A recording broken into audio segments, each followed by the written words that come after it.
Simao, Director of Global Marketing at STgenetics. On behalf of the entire team at STgenetics, I welcome you to this geneSTream Live, the first in a series of webinars that will highlight STgenetics innovations, technologies, and genetic programs. In today's geneSTream Live, we will be featuring our beef add-on program. Led by the company's vision, our geneticists, R&D and science teams are constantly seeking to push boundaries and improve the end product. Whether it is more accurate and reliable genetic selection, or feed conversion efficiency trade, or a new gender-sorted semen product for higher fertility. We are very fortunate to have three of our colleagues today that will share with us some of the most impactful addition to beef add-on and that will contribute to each beef on dairy strategy and overall outcome on dairy farming. In this webinar, we will be discussing beef add-on with the first ever progeny-tested EPDs for beef on dairy genetics, the Feed Conversion Efficiency Index EcoFeed for beef on dairy, and the newest super conventional semen product. We will welcome your questions throughout the presentations, and you can place them in the Q&A section at the bottom of the presentation screen.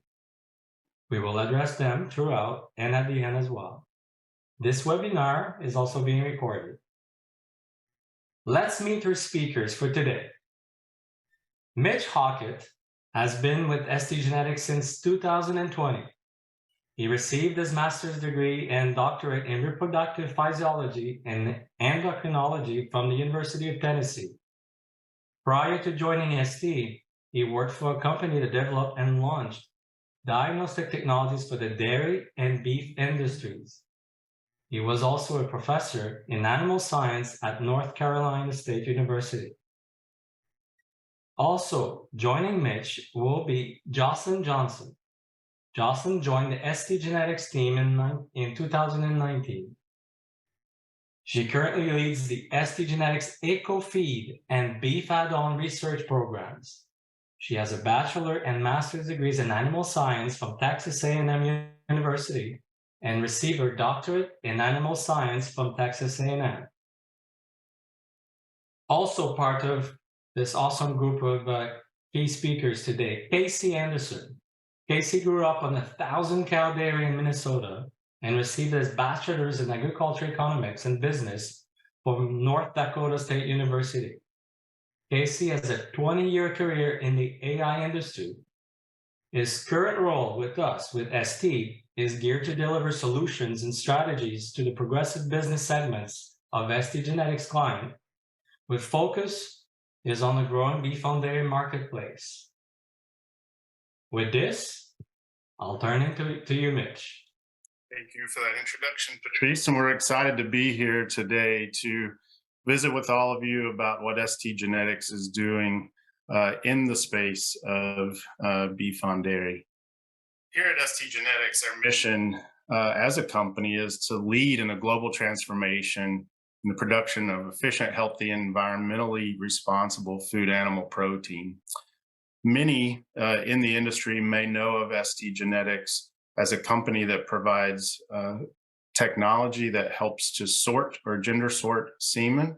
And while that may have been the roots of the company, what I've learned in my 3 short years here is that STgenetics is truly a technology company investing in so much research and development that will shape the industry moving forward, both as a genetic supplier, but also as a supplier of technologies that help us to provide sustainable food production into the future. That history of ST covers over 20 years of innovation. And it began back in the early 2000s with the licensing of XY's technology to sort semen. But over the past 20 plus years, there have been so many advances in that technology such that that original product that may not have had as much success in the market as what we have today has grown to the point that it is now competitive with the successes that conventional semen once saw. And along the way, our leaders have had the foresight to look at other things that they could bring to the market that would add to the profitability of our customers, our producers, but also lead to a more sustainable food production. And we're going to share some of those advances with you today.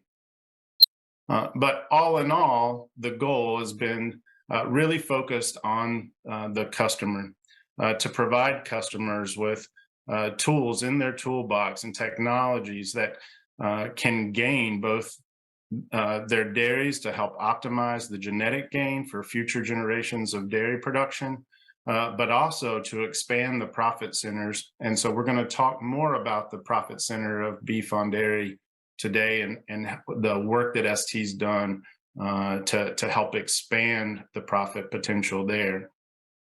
We can't really talk about beef on dairy, in my opinion, without talking about gender-sorted semen.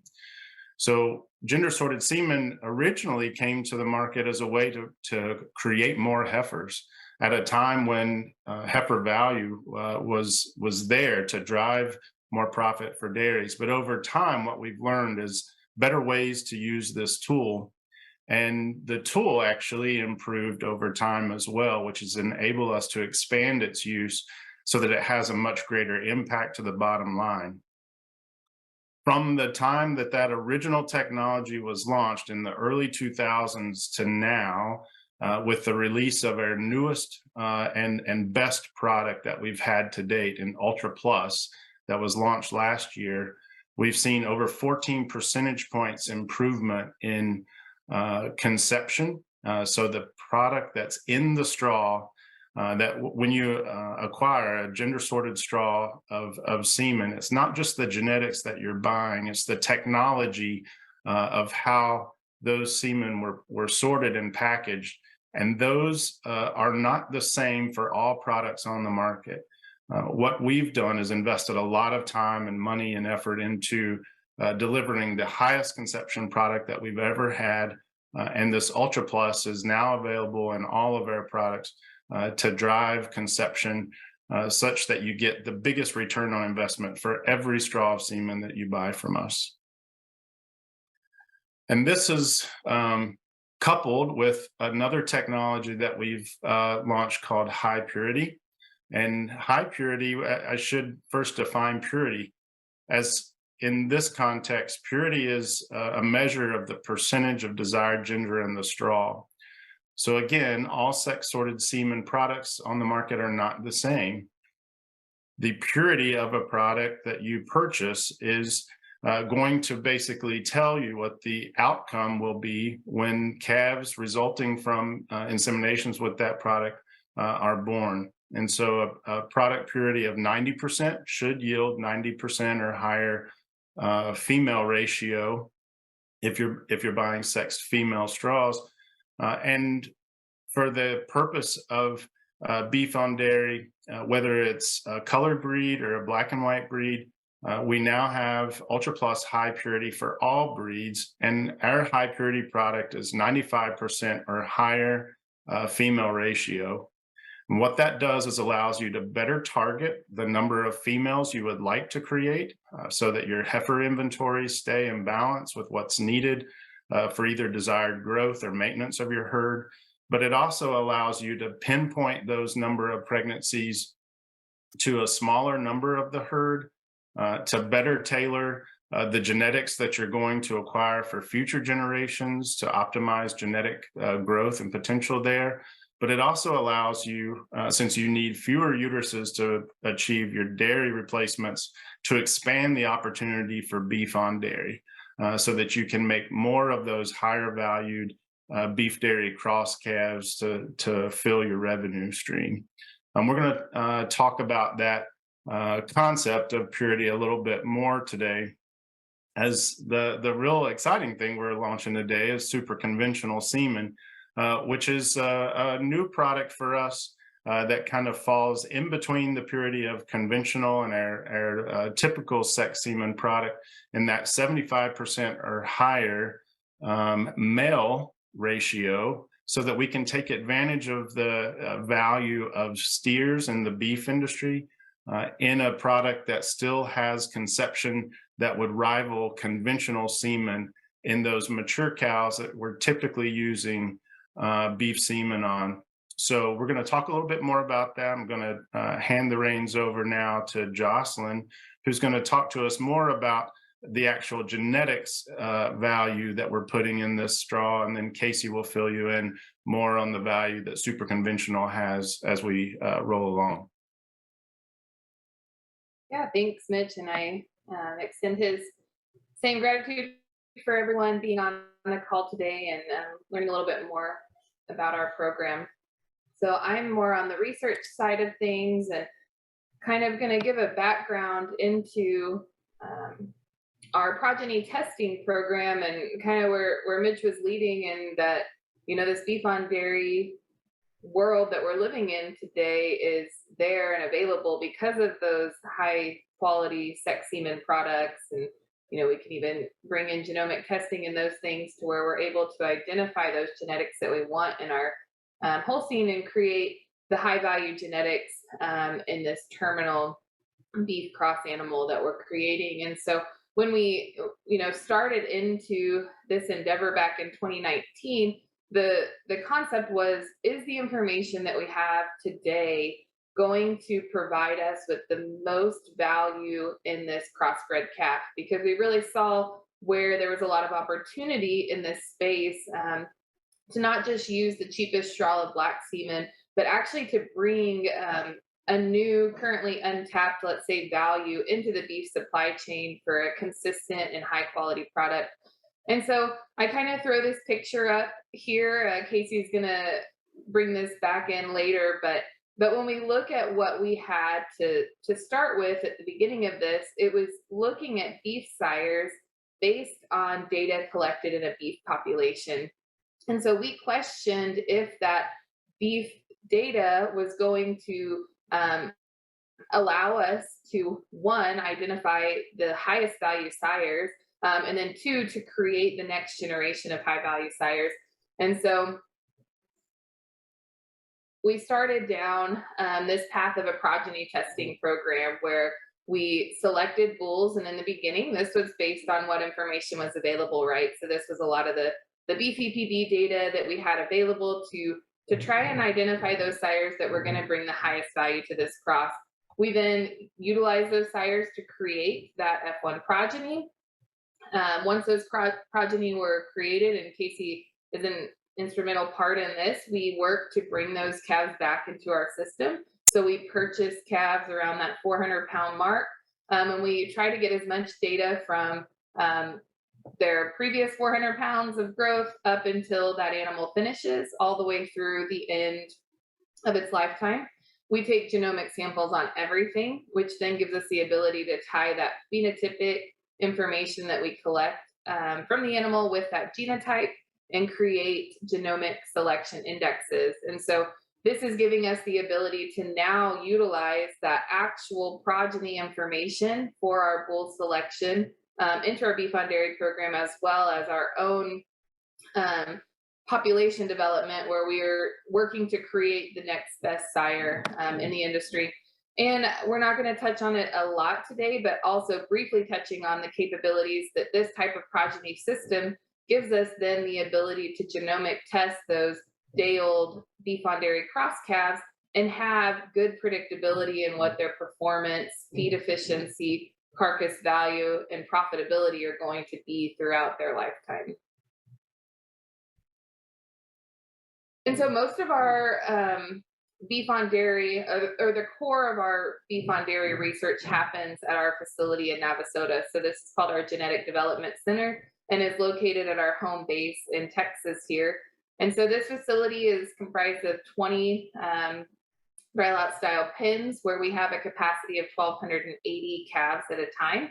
And so with this, we're able to test up to 5,000 beef on dairy calves per year and utilize that information to feed back into our system.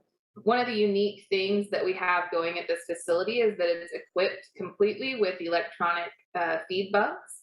And so every animal that comes through our progeny testing system is going to have actual intake information collected for 100 days in their lifetime. And that gives us the ability to start looking at traits that have currently been untapped in the industry in terms of being able to identify those animals with the most feed efficiency that also have the performance and carcass quality that we're searching for.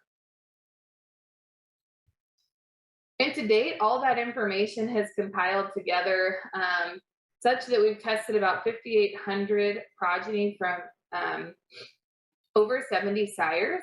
And with that, all of those animals were evaluating over 20 traits that have to do with feed efficiency, growth, carcass traits, also cow traits as available. We genotype all those animals like we mentioned already. And so overall, we end up with a data set where we have progeny from our actual bulls that have over 300 days worth of data collected on them.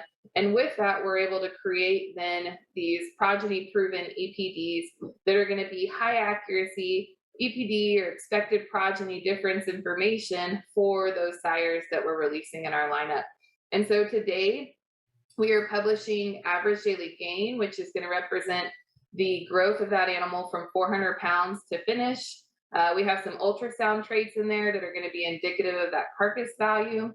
We have carcass weight, and so how many pounds of carcass are we going to get from these sires? Which of those sires are going to give us more pounds of meat at the end of the day?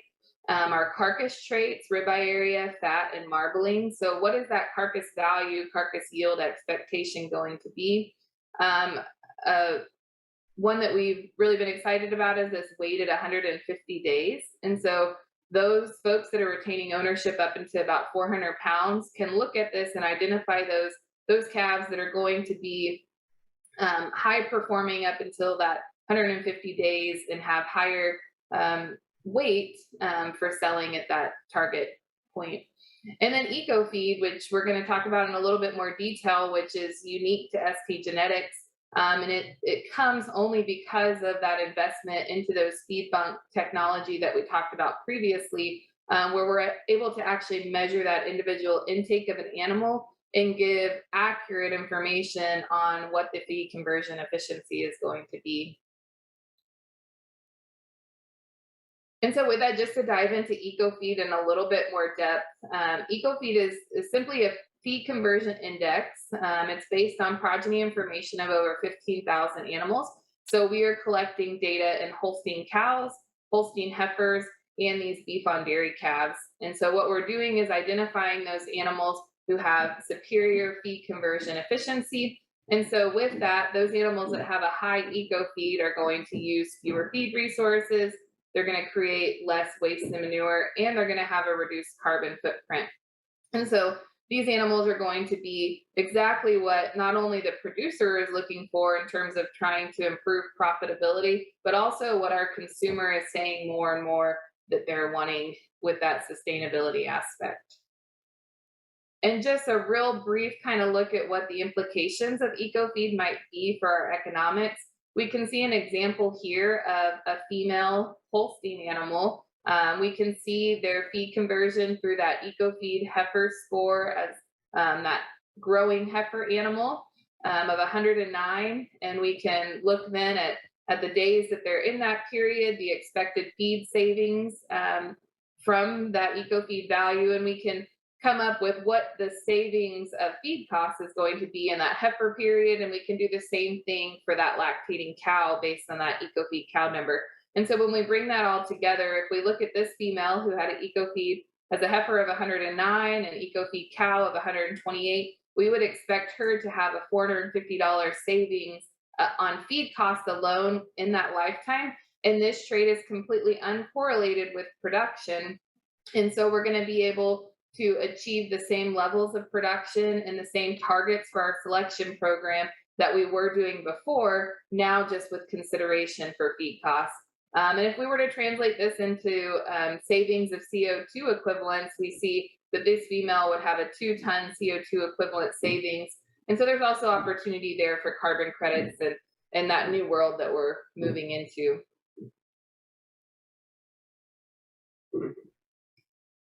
We also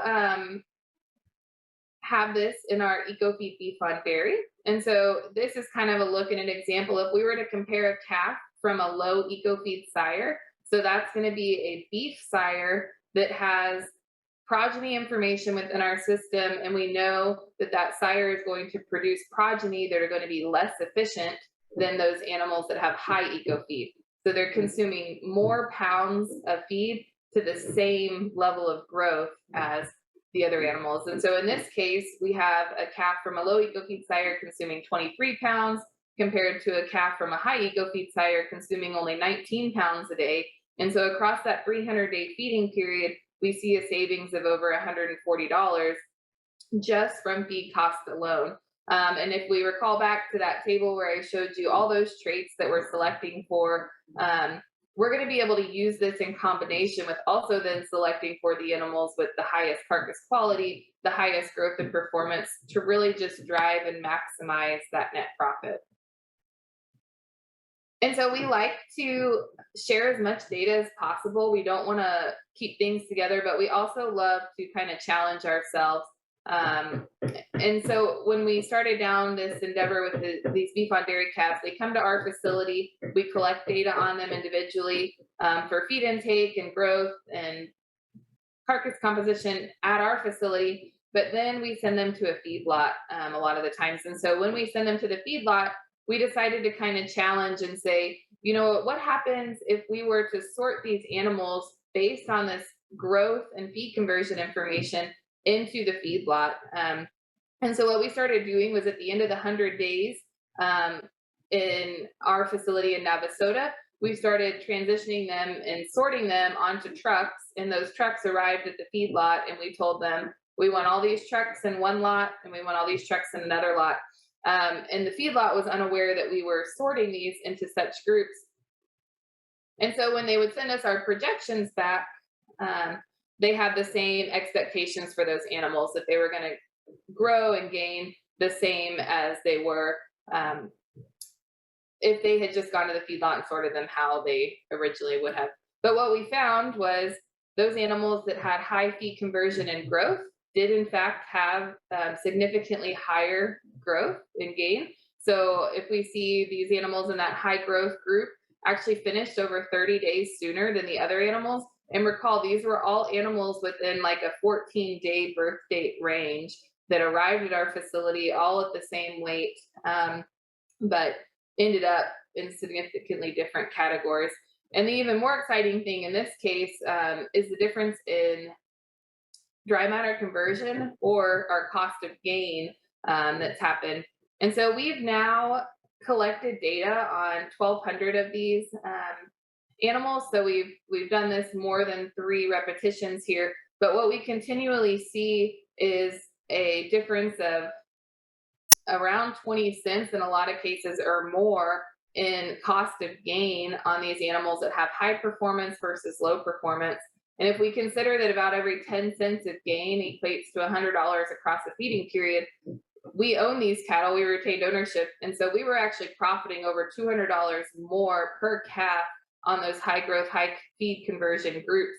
And what's exciting is we now have the ability to select for that information from our sire EPD, or we can genomic test calves, and we can provide that on our proven bulls with some accuracy. And I just throw this last slide in here because nothing that we're doing is novel in the sense that we are the only ones that can do it.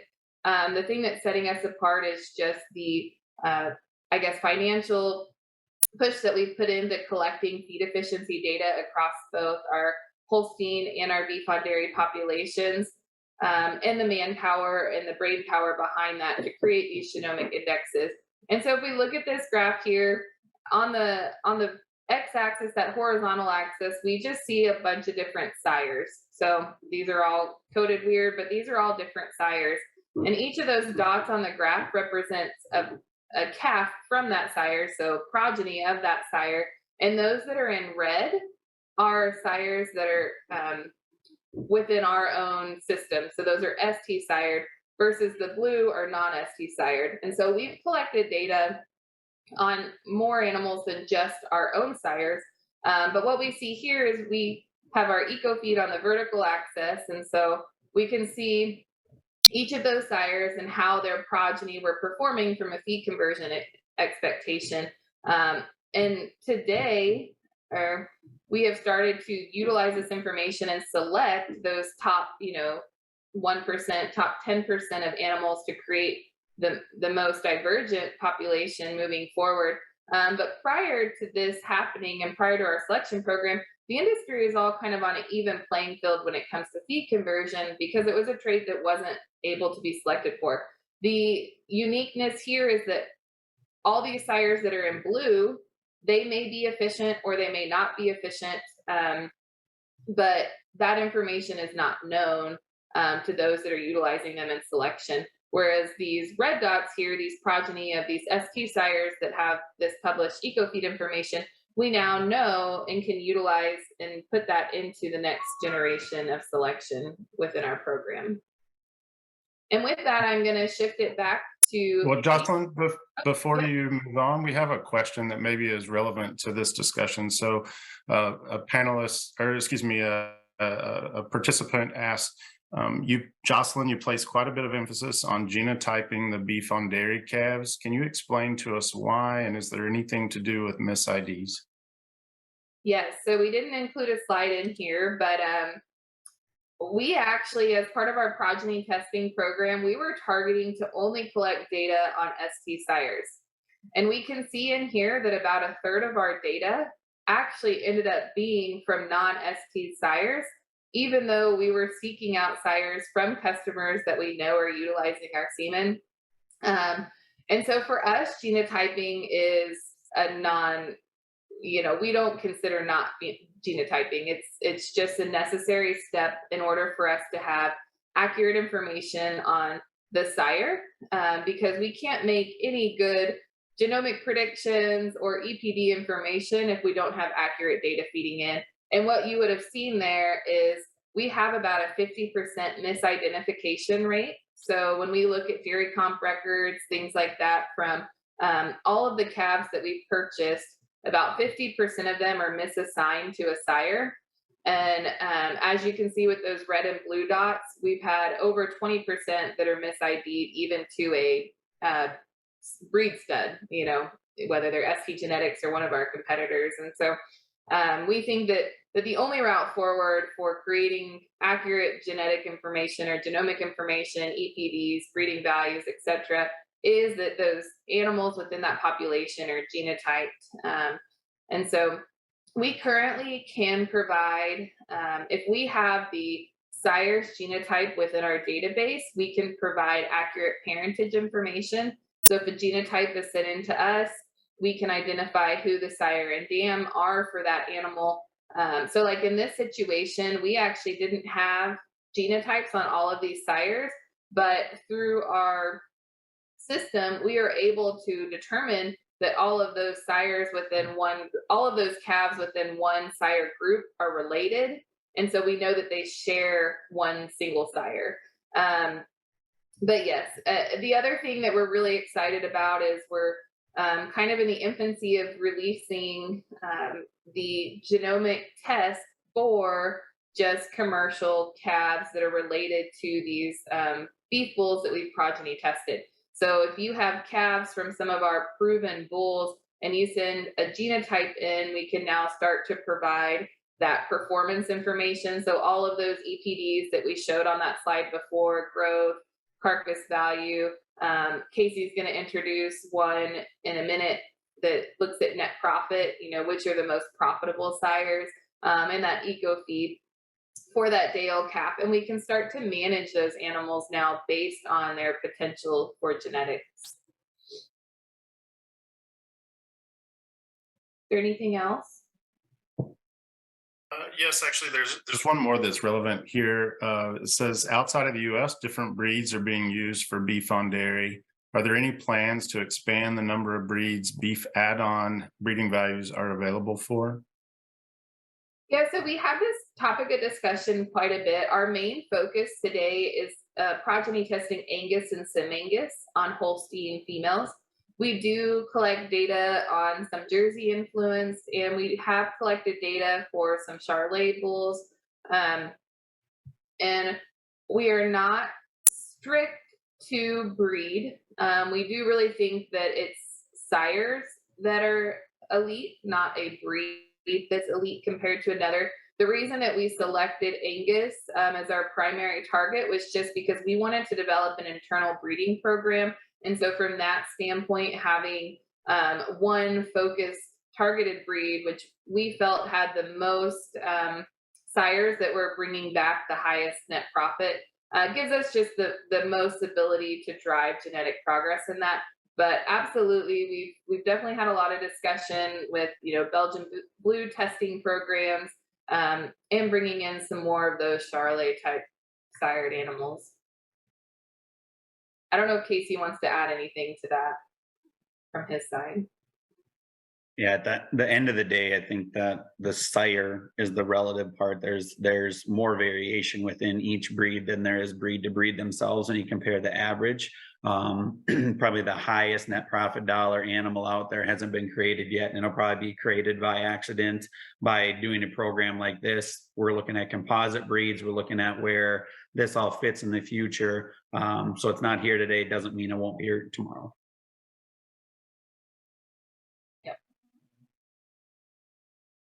All right. Well, with that, if we don't have anything else, I'm going to shift it over to Casey. And so he's going to give more kind of information on the super conventional and how we can utilize this information to drive progress in your program.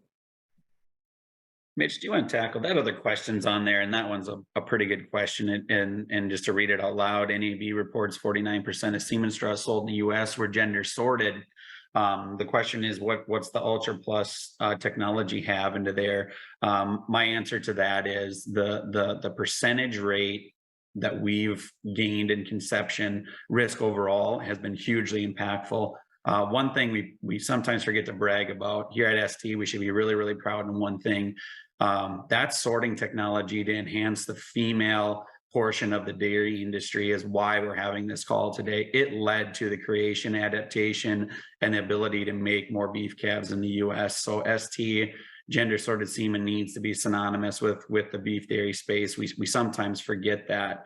Where this is going to land in 5 years, my goal and the other two panelists on here, along with Patrice, is in 5 years, it's going to be, do you remember when we used to use conventional semen?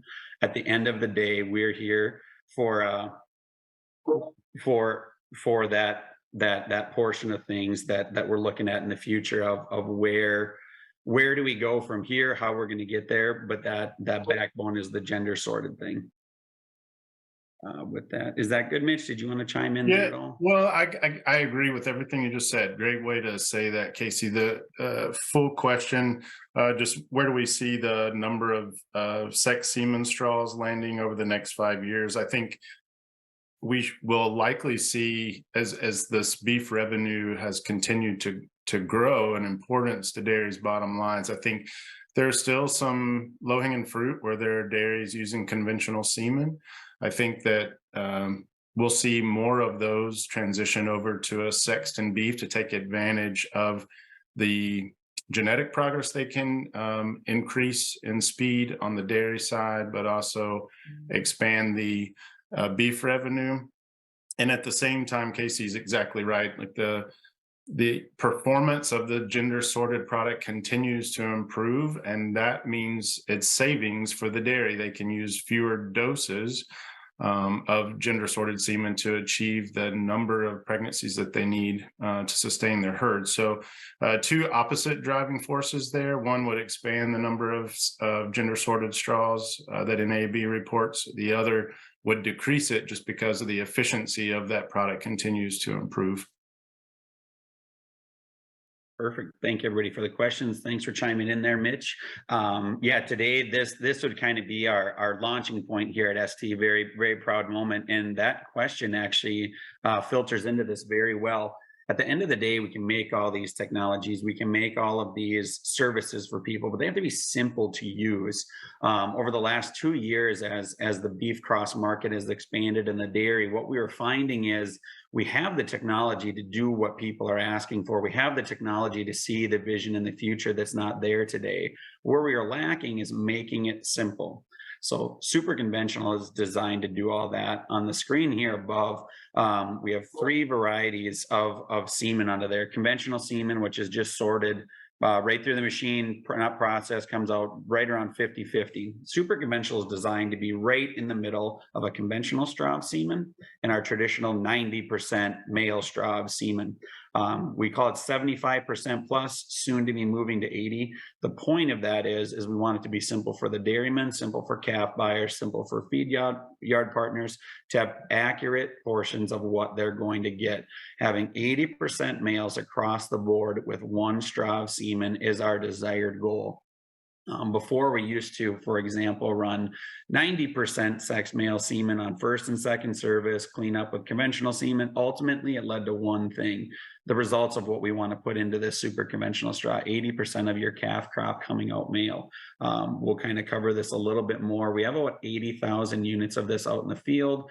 The conception rates have been tremendous of where we're going. And the biggest part that we're so excited about in super conventional is what we've harnessed here is blends of bulls into this. So each one of these portions here in the tabs represents a blend of bulls. So in the Angus, we have the EcoFeed beef. We've taken our 3 most proven EcoFeed sired animals and mixed them together into there. What that does for everybody is it potentially leads to a fertility risk kind of adversement. We want to put the best product on the market. Having the 3 best sires that represent EcoFeed enhances that blend into there. We've also done that kind of more specific to the beef side. And as we were doing it in this calving ease maternal blend under Angus, we found out that's a really high fertility pack of semen into there that resonates with the beef world, also resonates very well with the beef dairy space. Fertilities are still our #1 focus here at ST. So if they can't get cows pregnant, we don't want to put that on the market. Adding in our Sim Angus line, we call that simplicity. It's the same thing. We've taken our 3 most proven Sim Angus sires, mixed them together. Super conventional semen is designed to make certain that we are doing the very, very best possible step for the producer. We need to get a cow pregnant. Then we need to make the desired calf, wherever that calf is going to go into the market. Probably our most surprising one has been that Charolais mix. We really love this on that Jersey side of things. So I would think the Sim Angus and Charolais offer 2 different varieties depending on hair coat color. That Charolais has had tremendous fertility into there. And if there's ever a breed that needs to have male calf to avoid a deduct, it's going to be that Jersey influenced breed.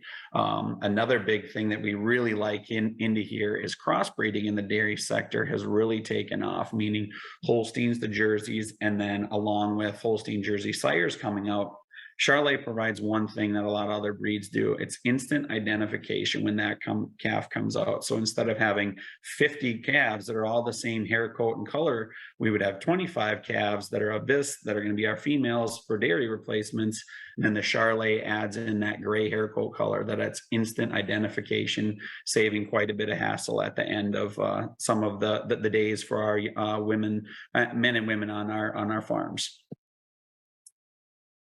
So wanted to share some of that actual fertility data. We alluded to it there, but just grabbed from one of our dairies, kind of made it a standout thing, but wanted to make sure everybody knew that we are comparing this with animals within a herd, first, second, third lactation, how many conventional units of semen we use there in the top, coded 151.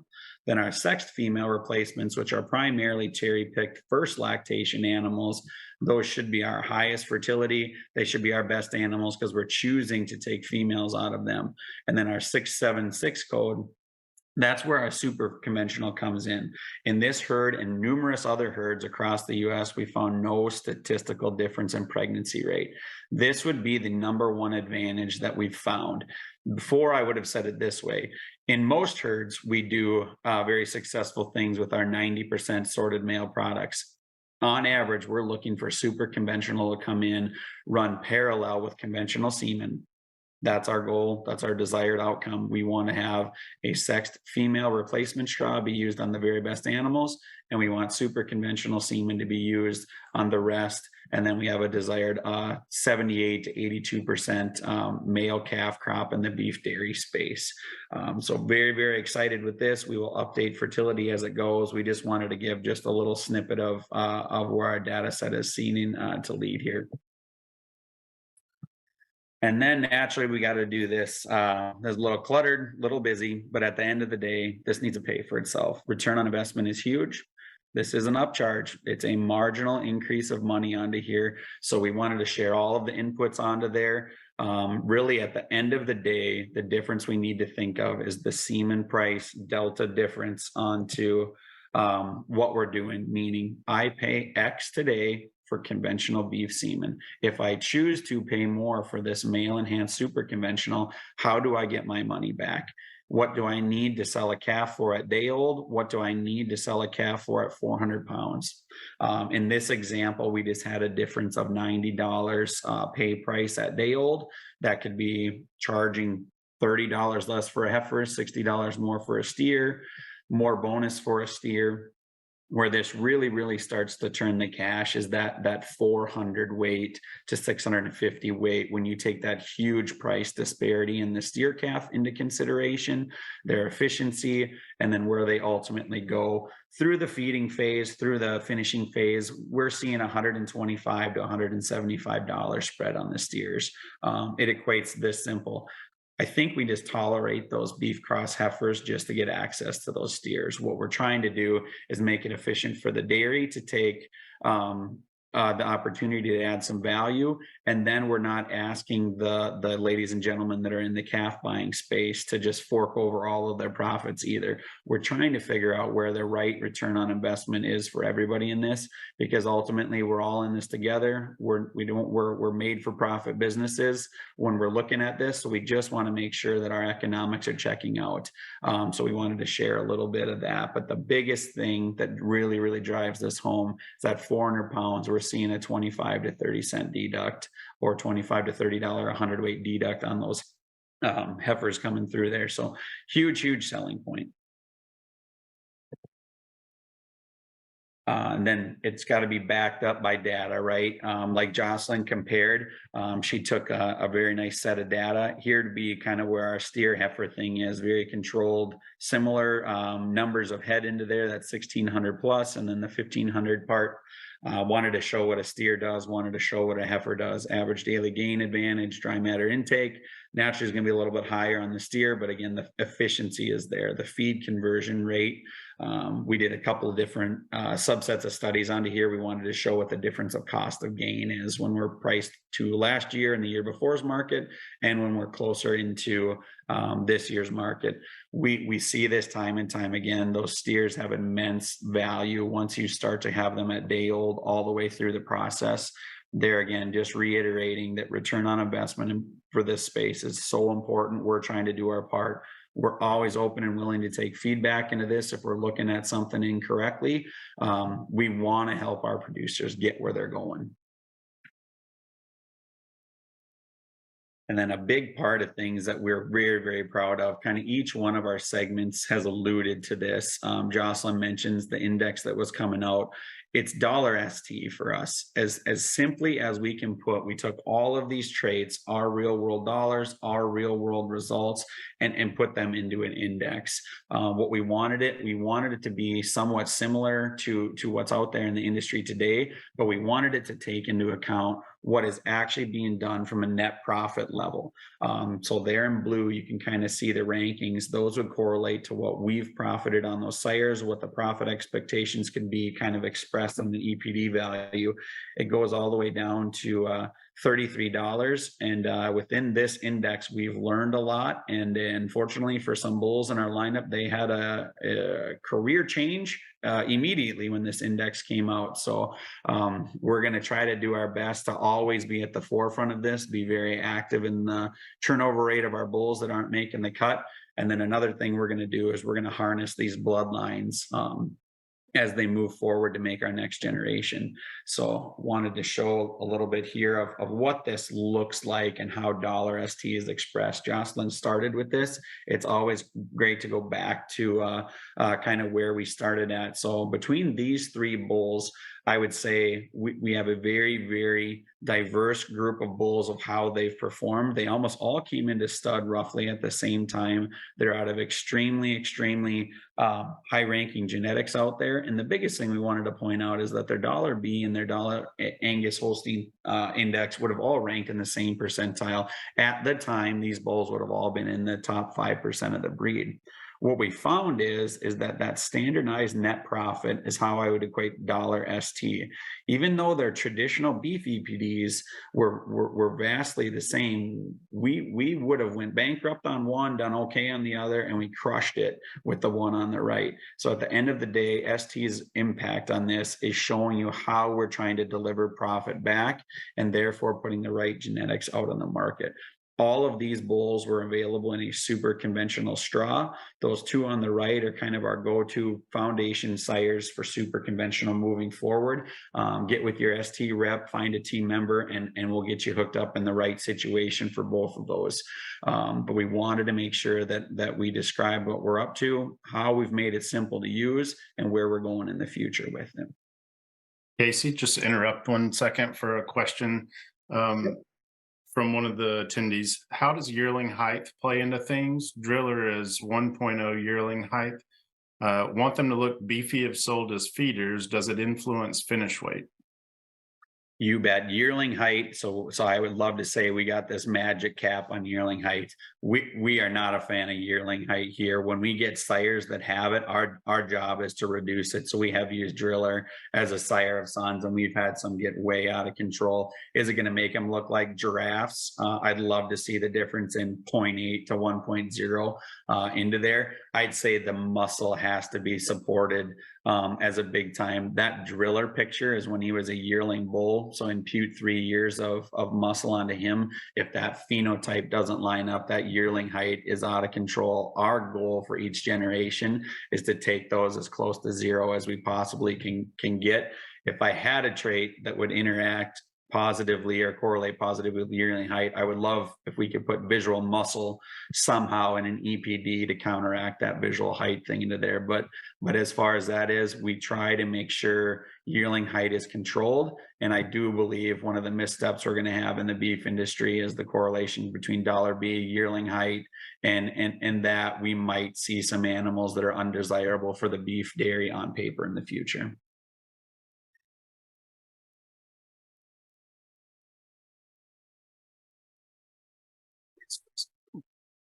And I think with that one, I am to the end. I do believe I will toss it back to Mitch and Patrice and take it from there. Yeah, Casey, maybe just a couple more comments or questions. Someone's asking about what would be the advantage between Sim Angus and Angus. Maybe quickly, or just your view on that. You bet. That one comes down to just literally personal preference into there. I'll say it this way. Angus has the most data behind them in the beef side of things, so it makes a very easy starting point. Sim Angus, we have seen some fertility bumps just from some heterozygosity into there, some passage of traits. I would say that we need to find your buyer market.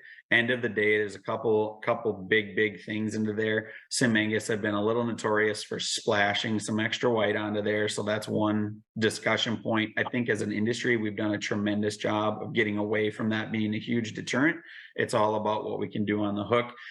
If I'm looking at it, I'm more looking at Sim Angus into a crossbred dairy animal, Angus onto the Holstein side of things.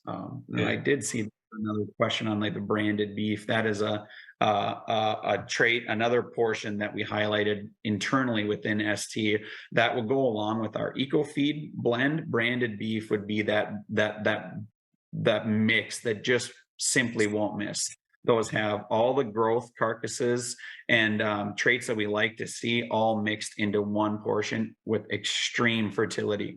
The bulls that we put in our super conventional mixes or pooled conventional mixes do two things very well. They do their job very well within the bull stud, and then they are super fertility proven bulls, along with about 75% of them being proven for dollar ST. So the kind of trust in the packs of bulls we're putting together, I'd like to take a lot of pride in saying that when we put those out there, they're designed to do one thing, and it's the job of their name. Branded beef is that beef that's going to target those certified Angus targets, and then also kind of deliver back that growth that some of our customers might need as they're marketing their own animals. Okay, if I can take you back to super conventional, and this could be to the three of you. So we've talked about the three bulls being pulled or packaged into one straw. Is there another advantage, fertility, conception-wise, having three different bulls in a straw? I would say it like this: we avoid risking a bad day for a bull is how we would do that. Are we going to come out and claim that pooling the semen, there again, novel idea? I would say everybody does it. Reducing risk would be our number one goal with that pooled product. It adds a lot of efficiencies within our lab. But if a bull has a day that he's just a little bit off and it's all passes the standards of the lab, pooling those three together, you can rest assured that all of that has met the guidelines, and maybe one is compensating for another. Again, avoiding risk of a bad day, poor fertility in a collection is how I would word that, instead of just telling you that, of course, it's better. Avoiding risk is how we'd conservatively say that. Okay, makes sense. Do you, and once again, the three of you, Jocelyn, Mitch, don't be shy to jump in. It's to the three of you. A comment that we hear from time to time, like an initial reaction to dairy producers that will comment this when they buy into the beef on dairy, right? The usage of female gender sorted on the dairy side and then the beef on dairy. But then they quiz us saying, well, how much will be too much? How much room is there for the dairy industry to provide that beef or those beef cattle to the beef industry? How much more? Are we just flooding the market, or is this just an opportunity that is there that we're just taking care of? What are your views on that?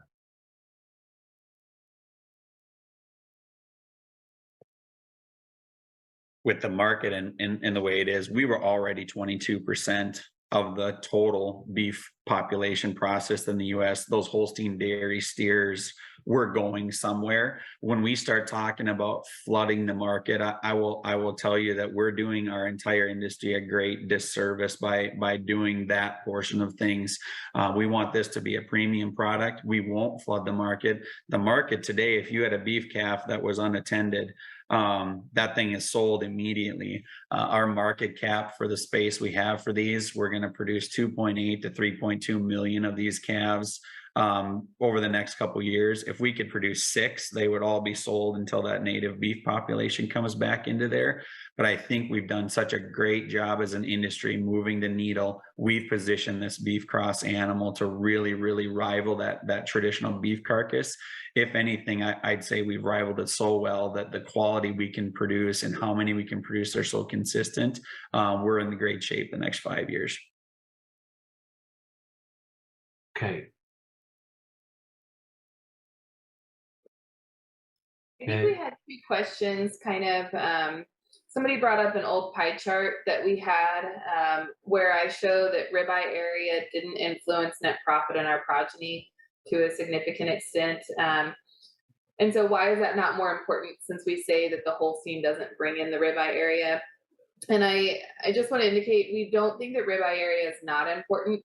It's just that all of the progeny that we've tested have all met the criteria needed for that yield grade equation, or for that certified Angus beef. And so there was just not enough variation for it to be that influential. And so in our approach, we kind of think that ribeye area has to continue to stay we have to kind of set a threshold for it, but we don't have to put 30% of our selection towards ribeye area when it's not bringing us any value back into our paycheck.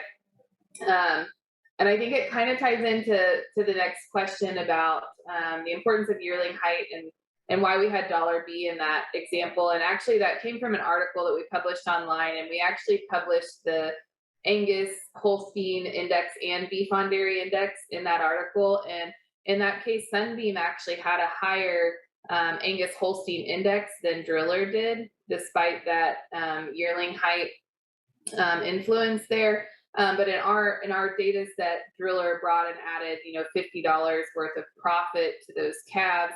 And a lot of that's coming from that carcass value, carcass weight, and growth side of things. And so what our goal is to say that we're not trying to necessarily fit into a mold of what the beef industry has thought to be the number one driver in the past. We just want to actually go after what is that net profit. So we want to be targeting those animals that have that high carcass quality, high pounds of product that fit into, size-wise, they fit into a packing plant, and we don't get pushback there. But we don't necessarily have to follow all of those beef type guidelines, I guess, if that's the right way to put it, Casey.